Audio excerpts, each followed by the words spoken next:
Oi pessoal, tudo bem? Essa é a nossa quinta aula do curso de Cálculo 1. Nessa aula a gente vai falar sobre limite de uma função no infinito. Vamos lá, pessoal. Dizemos que o limite de f de x, quando x tende a mais infinito é igual a L, quando f de x se aproxima de L para valores suficientemente grandes de x. Então o que ele está dizendo? Ele está dizendo que se a gente pegar valores de x muito grandes, né, tendendo a mais infinito, o valor da função f de x vai se aproximar de um valor L. Esse valor L, pessoal, pode ser uma constante, tá bom? Ou pode ser também o mais infinito, o menos infinito, como a gente tinha visto na aula anterior. O resultado de um limite pode ser mais infinito ou menos infinito, ou mais infinito ou menos infinito também. Não precisa ser necessariamente uma constante. Formalmente, o que isso significa? Isso significa que, para cada epsilon maior do que zero, né, que você imagine, sempre existe um valor x0 tal que, se você pegar um valor de x maior do que x0, para todo valor de x maior do que x0, a imagem de f de x, né, a imagem de x pela função f, vai ficar muito próxima do limite. Né? A distância, a diferença entre eles, a diferença positiva entre eles vai ser menor do que o epsilon dado. Tá? O epsilon é sempre aquele valor muito pequenininho, né, que é o erro aceitável, é a diferença, é a distância ali que a gente aceita do f de x até o limite. Ok, pessoal? Do mesmo jeito, a gente tem a definição para quando o x tende a menos infinito. Né? É a mesma ideia. Dizemos que limite de f de x, quando x tende a menos infinito, é igual a L, quando o x se aproxima de L para valores suficientemente pequenos de x. O que quer dizer suficientemente pequenos? Né? Valores se aproximando de menos infinito, né? Valores muito à esquerda do zero. Tá? Isso que eu estou querendo dizer com valores suficientemente pequenos. Formalmente, sempre que você pensar num epsilon positivo, existe sempre algum x0 positivo. Aliás, esse x0 ele não precisa ser positivo, né? Existe algum x0 negativo, né? Tal que se o x for menor do que o x0, a diferença entre o f de x e o L vai ser menor do que o epsilon. Por que o x tem que ser menor do que o x0 tem que ser menor do que zero, né? Porque a gente está pensando num x tendendo ao infinito, então esse x0 aqui, o x está tendendo a menos infinito, esse x0 deve ser um número negativo, tá? Então, ou a gente pega e põe aqui x0 menor do que zero, ou então coloca ele negativo aqui, né? Fica até melhor, né? x0 maior do que zero e x menor do que menos x0. Aí sim, né? Para mostrar que para cada valor que a gente pegar de x à esquerda de um dado x0, a gente sempre vai ter que essa função ela vai ficar muito próxima do L, muito próxima do limite. Ok? Bom, pessoal, exemplo, né? A gente tem que sempre ver um exemplo aí para entender melhor a teoria. Eu tenho uma função 1 sobre x e eu quero calcular o limite de 1 sobre x quando o x tende a mais infinito e quando o x tende a menos infinito. Para isso, a gente pode recorrer à nossa boa e velha tabelinha. Né? Você observa aqui, se você pega valores de x tendendo a mais infinito, esses valores são cada vez maiores e 1 sobre x ele vai se aproximar de zero. Claro, né? Quando você divide uma constante por um número que está cada vez maior, né, significa que você está pegando essa constante e dividindo em muitos pedacinhos, né, em infinitos pedacinhos. Tá bom? Se você pega o 1 e divide por 1000, por 10.000, por 100.000, você encontra valores cada vez menores, você encontra valores cada vez mais próximos de zero. Né? Como se você estivesse fatiando um pedaço de bolo, fatiando uma pizza. Né? Se você precisa dividir em quantidades, se você precisa dividir num número maior de partes, cada parte vai ficar sempre menor, né? E a parte vai tendendo a zero, né? Até que ela se torne uma poeirinha. Né? E, pessoal, quando a gente tem o x tendendo a menos infinito, se você fizer 1 sobre x, isso também vai se aproximar de zero. Apesar de que vai se aproximar de zero tendo valores negativos, né? Mas não importa, vai se aproximar de zero também, tá bom? Então, o limite, quando o x tende a mais infinito, é zero, né? E quando o x tende a menos infinito, o limite também é zero. Bom, pessoal, vamos lá, mais um exemplo. Eu quero saber como é que a gente faz para calcular o limite de x² mais 2 dividido por x mais 1 quando o x tende a mais infinito. A princípio, a gente pode pensar em substituir onde a gente tem o x por mais infinito.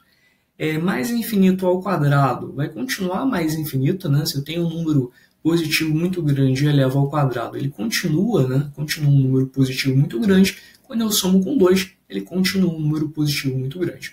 Observa que se o x estivesse tendendo a menos infinito, aqui, quando a gente pegasse um número menos infinito, quer dizer, um número negativo com valor absoluto muito grande e elevado ao quadrado, o que ia acontecer? Ia dar um número também com valor absoluto muito grande, só que positivo, né? Por causa daquela regra. Quando você pega um número negativo e eleva ao quadrado, eleva um expoente para, o resultado é positivo. Tá bom? Então, os infinitos eles respeitam todas essas regras de aritmética.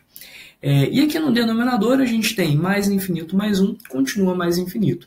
Então, o numerador se aproxima de mais infinito, o denominador também se aproxima de mais infinito. E o que a gente pode fazer? Né? Você pode cortar infinito com infinito e dizer que isso tende a 1, né? Não, cuidado, né? Não é verdade. Mais infinito sobre infinito ou menos infinito sobre infinito são indeterminações, tá bom? A gente vai ter que pensar um pouquinho mais para poder levantar essa indeterminação. A mesma coisa do infinito menos infinito, que a gente viu na aula anterior, e do zero dividido por zero, que a gente viu em outras ocasiões. Bom, pessoal, qual é, então, a regra, né? Qual é a estratégia para a gente poder se livrar dessa indeterminação?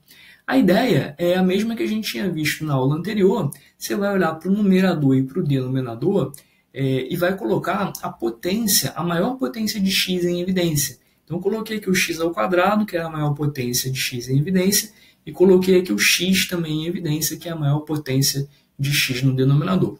x² dividido por x, a gente pode fazer essa divisão, né? O resultado vai dar x, e o que vai sobrar aqui em cima, né, no numerador, no denominador, a gente já pode trocar aqui o x, né, fazer o x tendendo a mais infinito. O que vai acontecer? X tendendo a mais infinito aqui nessa expressão do numerador.